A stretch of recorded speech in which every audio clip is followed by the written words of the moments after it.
여러분들 설교에 앞서서 질문 한번 드립니다. 여러분들 능력 그러면 생각나는 게 뭐가 있으신지요? 능력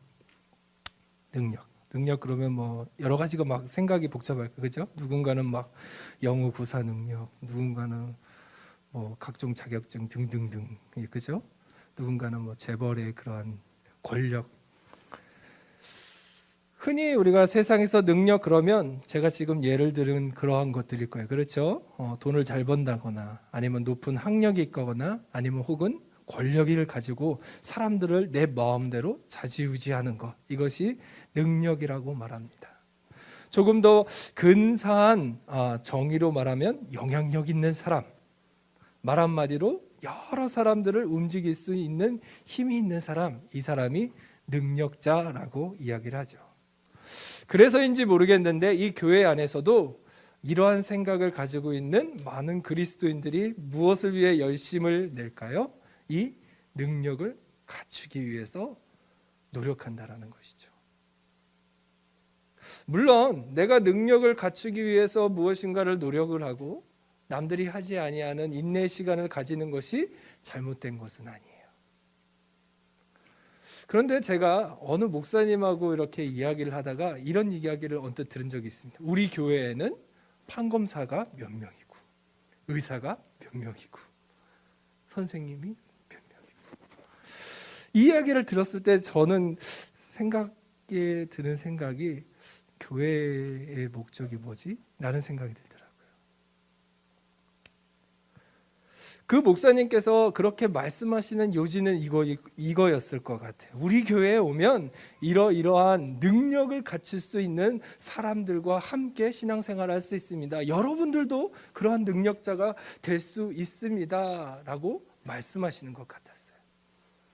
근데 여러분들 성경 가운데 오늘 우리가 말씀 가운데에도 능력이라고 하는 말씀이 많이 나왔는데 성경에서 우리에게 말씀하시는 능력은 과연 우리가 생각하는 그러한 능력과 동일할까요? 그렇지 않은 것 같아요. 성경에서 말하는 능력은요, 내가 위대해짐으로 평가받거나 증거할 수 있는 게 아니에요. 오히려 어떨 때 우리가 하나님의 능력을 드러낼 수 있느냐? 정반대이다라는 거죠. 내가 할 수 없을 때, 내가 연약했을 때. 그래서 사도 바울의 놀라운 위대한 고백이 있지 않습니까? 내가 연약할 때 주님의 능력이 된다라는 고백이 있다라는 것이죠. 성경이 말하는 능력이라고 하는 것은요, 여러분들, 내가 남들보다 조금 더 높아지고 위대해지는 것을 이야기하는 것이 아니에요. 그리스도의 진정한 능력은 여러분들 어디에서부터 시작되는지 아십니까? 바로 나의 한계를 인정할 때일 때부터예요. 여러분들 잘 생각해 보세요. 우리가 주님을 믿으면 구원을 받아요. 그렇죠? 다 동의하시죠? 그러면 여러분들 우리가 주님을 믿어야지 구원을 받는다라고 하는 그 믿음의 근본적인 고백은 여러분들 나는 스스로 구원할 수 없다라는 것을 인정해야지만이 가능하다라는 것입니다. 우리의 모든 가능성과 기대가 끝났을 때 내 상식으로 내 힘으로 내 상황 가운데 어떠한 소망도 없이 다 사라졌을 때 도무지 내 힘으로는 문제를 해결할 수 없을 것 같다라는 그러한 생각이 들 때가 비로소 하나님의 능력이 나타나기 시작한다라는 것이죠. 그래서 여러분들 다른 말로 인간의 끝이 바로 하나님의 능력의 시작이다라는 거예요. 왜 그럴까요? 왜 하나님은 우리의 연약함 가운데 우리의 모든 한계의 끝에서 하나님의 능력이 드러나게 하실까요? 이유는 하나예요. 무엇일까요? 바로 하나님이 하나님임을 증거하기 위함이다라는 것입니다. 여러분들 우리 믿음의 조상인 아브라함과 또 그의 아내였던 사라를 생각해 보세요. 하나님은 분명히 그를 처음에 불러서 자녀를 주시면 참 좋았는데 언제 자녀를 주셨어요? 아브라함이 100세가 될 때, 사라가 90세가 될 때.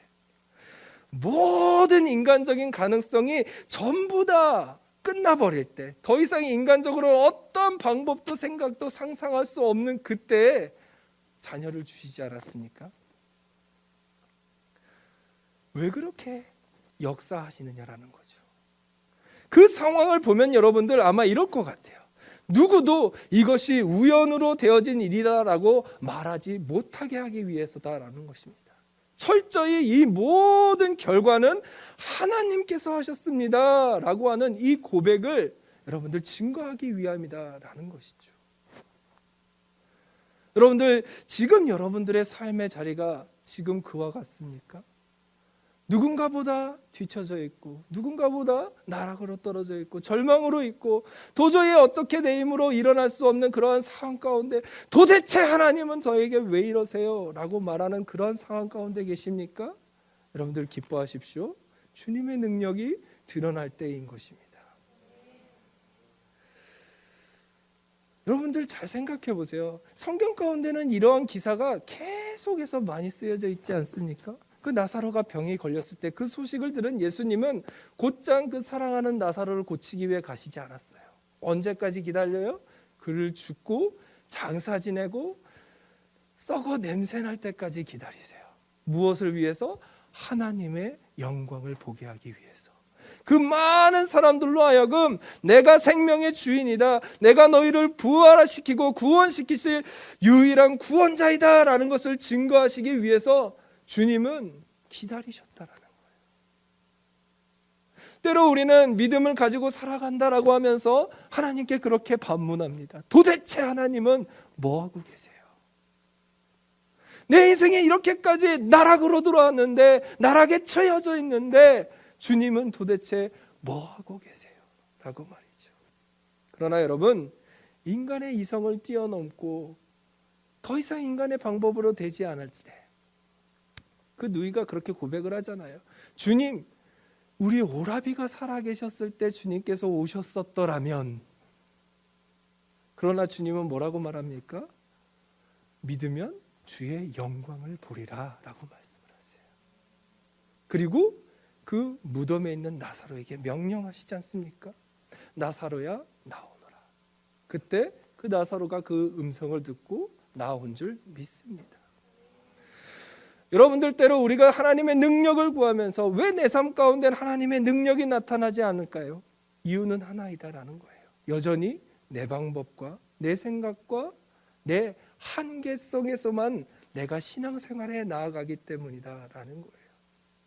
이것을 여러분들 우리가 끝내버리지 아니하고 이것을 우리가 더 이상 나는 할 수 없습니다라는 고백이 나오기 전까지 하나님은 어떠한 능력도 발휘하시지 않는다라는 것이죠. 여러분들 오늘 본문 말씀 20절을 다시 한번 우리가 살펴보기를 원합니다. 함께 읽어보길 원합니다. 시작. 하나님의 나라는 말에 있지 아니하고 오직 능력에 있느니라. 아멘. 그리고 여러분들 같은 말씀인데요. 2장을 한번 펴보세요. 2장 4절과 5절 말씀이에요. 같이 한번 읽어봅니다. 시작. 너희 믿음이 사람의 못 찾았어요? 찾았죠? 다시 한번 읽어볼게요. 죄송해요. 2장 4절 5절인데 제가 잘못 말씀드렸네요. 고린도전서 2장 4절 5절 시작. 내 말과 내 전도함이 설득력 있는 지혜의 말로 하지 아니하고 다만 성령의 나타나심과 능력으로 하여 너희 믿음이 사람의 지혜에 있지 아니하고 다만 어디에 있게 한다고요? 하나님의 능력에 있게 하려 하였노라. 아멘. 여러분들 지금 우리가 살펴보고 있는 이 고린도전서라고 하는 이 책이 여러분들 왜 발행되었습니까? 고린도 교회에 하나님의 은혜로 말미암아 이제 교회가 잘 완성되어져 가고 있어요. 그런데 그 가운데 어떤 사람들이 하나님을 잘 믿고 재물을 많이 가졌어요. 어떤 사람들은 하나님의 은혜 가운데 잘생기고 아주 핸섬한 그러한 얼굴을 가지고 살았는데 그것으로 말미암아 그들이 어떻게 해요? 당을 짓고 서로가 싸우기를 시작하고요. 또 음란죄를 지고 있다라는 거예요. 많은 사람들이 지식과 학벌을 가지게 됐는데 오히려 그것을 가지고 사람들을 미혹시키기 시작했으며 많은 사람들을 현혹하기 시작했다라는 것입니다. 그래서 오늘 이 말씀 고린도전서가 고린도 교회에 쓰여지게 되어졌다라는 거예요. 여러분들 언제 우리가 하나님의 능력을 체험할 수 있느냐? 그 하나님의 능력을 믿고 나는 변화된 사람임을 인정하며 나아갈 때 비로소 우리가 하나님의 능력 가운데 살아갈 수 있게 되어진다라는 것이죠. 여러분들 오늘 본문 말씀 다시금 보면은 20절 말씀을 한번 보세요. 20절 말씀 가운데 아까 금방 읽은 말씀이죠. 하나님의 나라는 말에 있지 아니하고 오직 능력에 있느니라 라고 말씀하고 있죠. 그리고 이 능력이라고 하는 말씀을 다른 말씀에서 또 비슷하게 쓰인 말씀이 있는데 고린도전서 2장 4절의 말씀이고요. 또 갈라디아서 5장 16절의 말씀이 쓰여져 있는 것을 보면은 이렇게 기록되어 있습니다. 갈라디아서 5장 16절 말씀이에요. 내가 이르노니 너희는 성령을 따라 행하라. 그리하면 육체의 욕심을 이루지 아니하리라. 너희는 성령을 따라 행하라. 그리고 갈라디아서 5장 25절 말씀에 만일 우리가 성령으로 살면 또한 성령으로 행할지니. 여러분들 잘 보세요. 우리의 삶 가운데 하나님의 능력이 나타나게 되는 순간은 언제 있느냐? 하나님의 말씀, 우리 안에 내주에 계시는 그 하나님의 성령의 음성을 듣고 그것에 순종해 나아가는 자들에게 능력이 드러난다라는 거예요. 그래서 여러분들 우리의 삶 가운데 정말 하나님의 능력이 나타나기를 사모하신다라면은 여러분들 이 하나님의 성령의 능력을 쫓아 행하는 삶을 결단하셔야 한다라는 거예요. 여러분들 방금 읽었던 갈라디아서 16절에 나오는 이 쫓아 행하라라고 하는 말의 원어는 페라파테오라고 하는 말입니다. 들어본 사람도 있을 거예요. 이건 무엇이냐면 어떠한 표본을 가지고 그것을 바라보면서 그것을 어떻게 해요? 닮아가도록 추구해야 한다라는 것을 의미해요. 즉 예수님이 이 땅 가운데 인간의 육신을 입으시고 이 땅 가운데 공생의 사역 가운데 보여주셨던 그 모든 삶의 모습을 우리가 어떻게 해요? 쫓아가야 한다라는 거예요. 그리고 금방 읽었던 25절 말씀, 거기서 성령으로 행할지니 라고 하는 이 말씀은요, 스토이케오라고 합니다. 이 말은 여러분들 단순히 해도 되고 하지 않아도 돼 라고 하는 그러한 말이 아니에요. 이 말은요 굉장히 강압적이고 무게 있는 말입니다. 한마디로 말해서 군사적으로 명령하는 거예요. 너 성령의 말씀을 쫓아야 돼. 죄송합니다. 하나님이 우리의 왕으로 우리의 주군으로 우리에게 명령하신다라는 거예요. 그 명령을 듣고 네 알겠습니다 라고 순종하며 일사불란하게 우리가 순종해 나아갈 때 여러분들 바로 능력이 나타나게 된다라는 것이죠. 여러분 우리가 정말로 성령으로 인해 영원한 삶을 누리게 되었음을 믿는다라고 한다면 그리고 그 능력이 우리의 삶에 나타나기를 정말 소망하신다면 이제는 결단하셔야 한다는 거예요. 무엇을요? 그 성령이 내게 주시는 명령에 절대 복종하기를 순종해야 한다라는 것입니다. 많은 사람들이요 여전히 내가 믿음을 가지고 살아간다라고 하면서 우리의 삶의 환경이 변화되지 않음에 있어서 때로 반문을 제기해요. 정말 하나님이 계시긴 계신 걸까? 하나님이 만약에 계시다라고 하면 정말 그분이 전능자가 맞나라고 말이죠. 그러나 여러분들 분명한 것은요 우리의 삶에 그분의 말씀에 따라 행하는 순종이 있었느냐 없었느냐에 따라서 우리의 삶은 여러분들 그 결과가 주어지냐 주어지지 않느냐가 평가받게 되어진다라는 것입니다. 그러니 여러분들 지금 내 상황 속에서 흔들리지 마시고 여러분들 그 상황 속에서 나에게 말씀하시는 그 성령님 앞에 집중하시길 바랍니다. 그때 여러분들 우리의 삶에 하나님의 능력을 경험하게 될 줄 여러분들 꼭 믿음으로 바라보시기를 주님의 이름으로 간절히 소망합니다. 그때가 바로 여러분들 성령의 능력, 말씀의 능력이 우리의 삶에 발휘되어지는 때이다라는 거예요. 여러분들 예수님이 이 땅 가운데서 우리에게 보여주셨던 그 모든 삶의 모습들은 어떠합니까? 나를 위한 삶이 아니에요. 나의 영광을 위한 삶이 아니라 누구의 영광을 위한 삶이에요? 오로지 아버지의 영광을 위한 삶입니다. 한마디로 말해서 내가 아닌 타인을 위한 헌신과 희생의 삶을 살아나아갈 때만이 비로소 그 놀라운 주님의 능력이 나타났다는 것이죠. 여러분들 제가 아까도 여러분들의 헌금을 가지고 이러한 기도를 했어요. 주님 앞에 영의 소원을 간구하는 그 모든 기도의 제목들이 성취되어 주님 앞에 드려지는 모든 헌신과 예배가 기쁨이 되게 하여 주시옵소서라고 기도했어요. 여러분들, 우리의 영의 소원, 초점은 여기에 있다라는 거예요. 우리의 삶 가운데 영으로 드리는 소원은요, 하나님 앞에 상달되어지고요, 응답되어진다라는 것이죠. 여러분들, 그래서 우리가 무엇을 결단해야 되느냐? 바로 그 하나님께서 예수님을 통해 우리에게 보여주셨던 삶의 본을 본받고 그 주님이 그러하셨던 것처럼 우리의 삶을 타인을 위한 헌신하는 삶, 희생하는 삶을 결단해 나아갈 때 여러분들 주님의 능력이 나타난다라는 것입니다. 여러분들, 예수님의 제자들 한번 잘 생각해 보세요.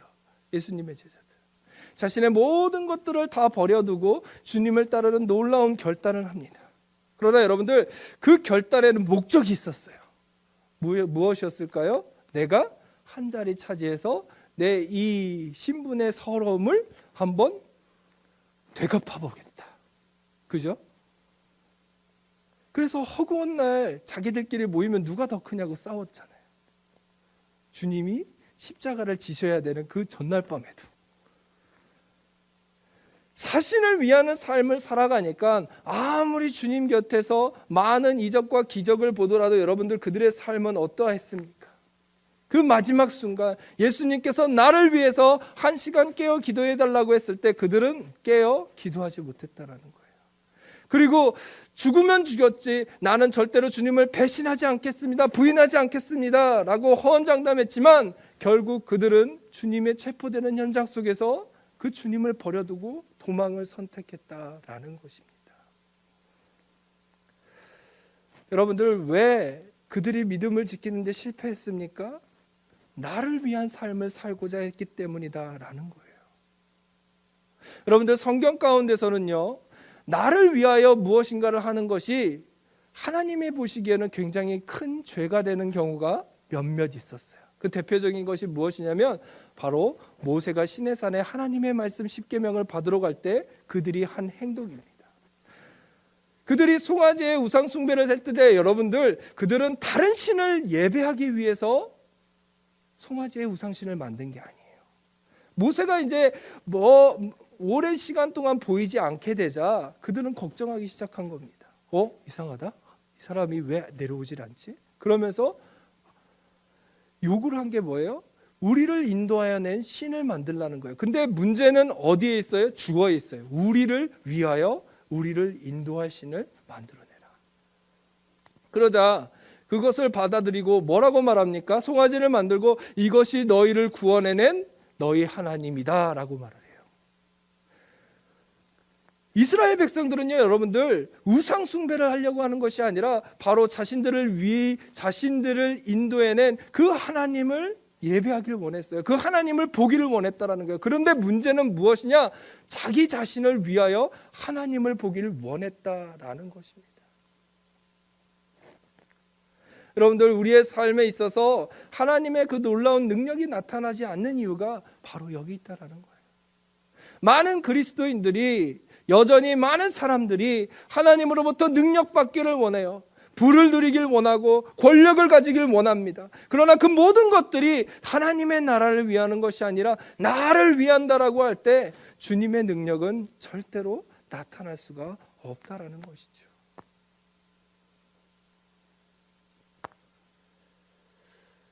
여러분들, 우리의 삶을 냉정하게 되돌아볼 필요가 있다라는 거예요.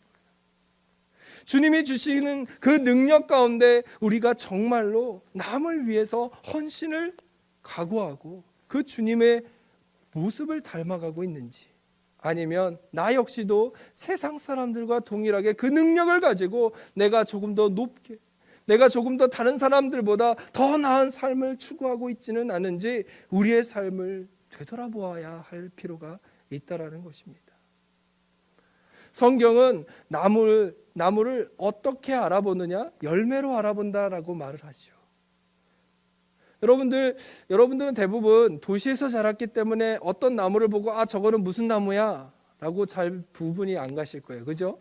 그런데 우리가 그 나무가 이걸 보면은 무슨 나무인지를 명확하게 알 수 있어요. 그것이 바로 열매이지 않습니까?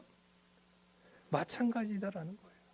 여러분들, 우리가 정말로 예수님을 본받고 그 예수님이 이 땅 가운데서 공생애 가운데 보여주셨던 그 헌신과 희생의 삶을 본받는 사람이다라고 한다면 우리의 삶에는 그 주님이 남기신 그 놀라운 사랑의 흔적이, 열매가 우리의 삶에도 고스란히 나타날 수밖에 없다라는 것이죠. 오늘 본문의 그 사도 바울은요, 그래서 이렇게 권면하는 것을 우리가 보게 됩니다.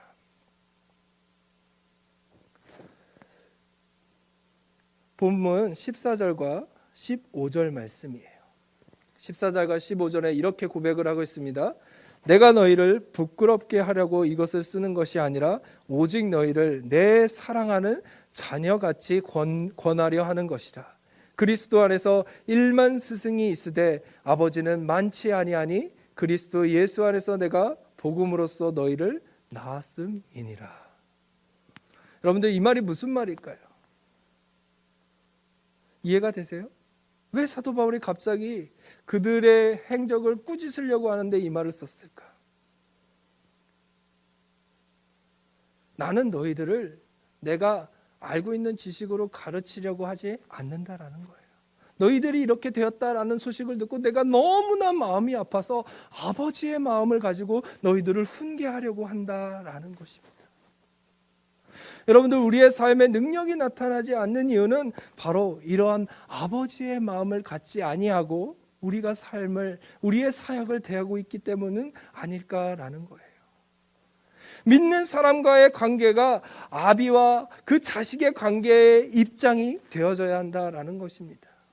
여러분들도 잘 아는 것처럼 성경에 아무리 내가 큰 일을 하고 아무리 대단한 일을 한다라고 할지라도 사랑이 없으면 어떻다고요? 꽹과리 소리와 같다라고 말하지 않습니까? 내가 천사의 방어를 하고 내 몸을 불사를 정도로 누군가를 위해서 희생을 한다라고 할지라도 그것이 사랑이 전제되어 있지 아니한다라고 하면은 아무런 유익이 없다라는 것이죠. 아무 소용이 없다라는 거예요. 왜 그렇습니까? 왜냐하면 그 주님이 우리를 구원하신 가장 근본적인 이유가 바로 사랑이기 때문이다라는 거예요. 이 사랑이 없기 때문에 여러분들, 우리가 때로 권면하더라도 그 권면이 잘 받아들여지지 않을 때가 있지 않습니까? 여러분들, 오늘 말씀을 보세요. 다시 한번 그 14절 말씀에 너희를 부끄럽게 아니하려 함이라. 사랑하는 자녀들을 권면하는 것처럼 권면하고 있다라고 저자는 이야기하고 있습니다. 여러분들, 이 말이 그들에게 있어서 얼마만큼 포근하게 다가왔겠습니까? 사도 바울은 스승과 아비의 차이점을 말하면서 다시금 그들에게 말하고 있는 거예요. 호소하고 있는 거예요. 무엇을 통해서? 내 삶을 통해서. 사도 바울은 그들에게 가리켜서 뭐라고 말합니까? 나를 본받으라. 가르치고 권면하고 제시하고 좋은 말 하는 것뿐만 아니라 여러분들, 우리에게 있어서 가장 큰 좋은 가르침은 무엇입니까? 바로 우리의 삶으로 그것을 살아내는 거예요. 우리의 삶으로 그 주님께서 보여주셨던 희생과 놀라운 사랑에 대한 흔적을 열매로 남기는 것이다 라는 것입니다. 비록 아버지는 1만 스승보다 지식은 모자랄지를 모릅니다. 그러나 여러분들, 사랑에서 있어서만큼은 그 누구보다도 위대하다라는 것이죠. 어려움을 당할 때 가까이 도와주고 또 시간을 내어 놀아주고 위로해주고 때로는 눈물을 흘릴 때마다 그 사람을 위해서 더 중보해주는 사람, 그 사람이 바로 아버지다라는 거예요. 우리의 삶에 있어서 이러한 사랑이 있을 때에만이 비로소 하나님의 놀라운 능력이 나타난다라는 것입니다. 말만 많이 하고 지식적으로 이론만 가르쳐주는 그러한 교사가 아닌 바로 우리의 삶을 통해서 그 누구보다도 내가 너를 사랑하고 있다는 것을 증거해 나아갈 수 있는 그러한 삶의 증거로 나아갈 때 주님은 우리의 삶을 통해 놀라운 능력을 보여주신다라는 것이죠. 그렇다면 여러분들, 우리가 무엇에 순종해야 하겠습니까? 주님의 말씀을 본받고 순종하고 앞서간 그 사도들의 본받는 삶을 살아내야 될 능력과 그 의무가 이제는 우리에게 주어졌다라는 것이죠. 16절과 17절 말씀을 보세요. 그러므로 내가 너희에게 권하노니 너희가 나를 본받는 자가 되라. 이를 위하여 내가 주 안에서 내 사랑하고 신실한 아들 디모데를 너희에게 보냈노니.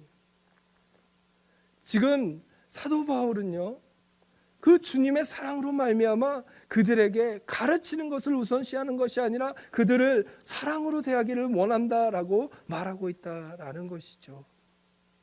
여러분들, 우리는 하나님 앞에서, 신앙의 지도자들 앞에서 언제나 늘 자녀의 입장에 있는 사람들이지 않습니까? 비록 제가 이 시간 여러분들에게 설교하고 있지만 주님 앞에서는 저 역시도 마찬가지다라는 거예요. 그런 자녀들에게는 부모를 향한 공경과 순종이 있을 때만이 비로소 여러분들 우리의 삶을 통해서 그 온전한 아버지의 사랑을, 온전한 아버지의 말씀을 투영해낼 수 있다는 것을 꼭 기억할 수 있길 간절히 소망합니다. 그러나 여러분들 오해하지 마세요. 순종이란 절대 맹종이 아닙니다. 옳고 그름을 구분하며 올바른 선택을 하는 것이 여러분들 순종이다라는 거예요. 여러분들, 왜 우리가 하나님의 말씀에 우리의 마음이 이끌리죠? 그것은 주님이 분명 그 말씀하신 대로의 삶을 살아내셨기 때문이다라는 것입니다. 말만 많이 하고 삶으로 드러내지 않는 사람들을 우리는 잘 믿어주지 않아요.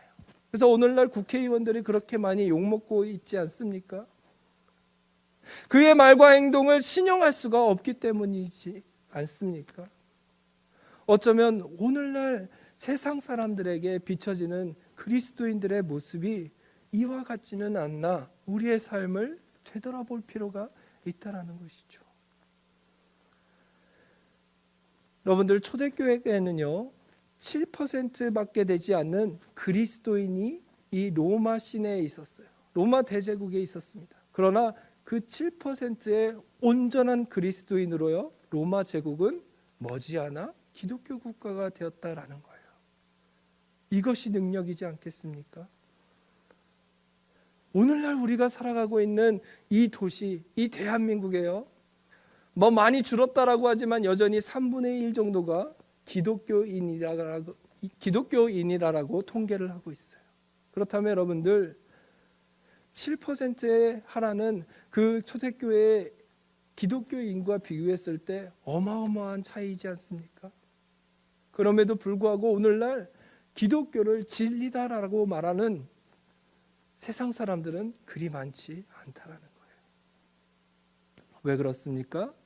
우리가 주님의 말씀은 알지만, 주님의 뜻은 알지만 순종하지 않기 때문이다라는 것이죠. 성경은 우리에게 이렇게 분명히 말해요. 너희는 세상의 소금이니 만일 그 맛을 잃으면 무엇으로 짜게 하리요? 그 후에는 아무 쓸모없이 밖에 버려져 사람들에게 밥일 뿐이니라. 여러분들, 성령이 그 능력으로 우리의 가운데 가득 충만해 나아갈 때 어떠한 환경도요, 어떠한 역경도요 우리를 감당하지 못할 줄 믿습니다. 사도 바울이요, 복음을 증거하고 귀신 들린 여자의 그 몸에서 귀신을 쫓아내었을 때 바울과 실라가 매를 맞고 감옥에 갇히지 않습니까? 그런데 정말 놀라운 것은요, 그들이 그 자리에서 하나님을 찬양했다라는 거예요. 하나님을 예배했다라는 것입니다. 근데 그 순간 정말 놀라운 일이 일어나요. 지진이 일어나서 착고가 풀리고 옥문이 열립니다. 많은 사람들이 도망갈 수 있었지만 그 놀라운 기적과 이적 앞에 그들은 두려워 떨며 잠잠했었다라는 거예요. 그리고 간수장이 왔을 때 그 모습을 보고 자결하려고 했을 때 그를 구원해내는 것. 여러분들, 이것이 바로 능력이지 않겠습니까? 사랑하는 여러분들, 이제 한 주 우리가 하나님의 놀라우신 성령의 은혜를 체험하기 위해서 부흥회를 맞이하면서 또 여러분들의 개별적으로 수련회를 준비해 나아가고 있는 것을 알고 있습니다. 여러분들, 이 부흥회를 통해서, 수련회를 통해서 여러분들이 정말 능력 받기를 원한다면, 은혜 받기를 원한다면 이제는 결단하셔야 한다는 거예요. 나를 위한 삶을 버리고 이제는 주님께서 이 땅 가운데 오셔서 보여주셨던 그 헌신과 희생의 삶을 나의 삶의 모토로 삼겠다라고 결단하셔야 돼요.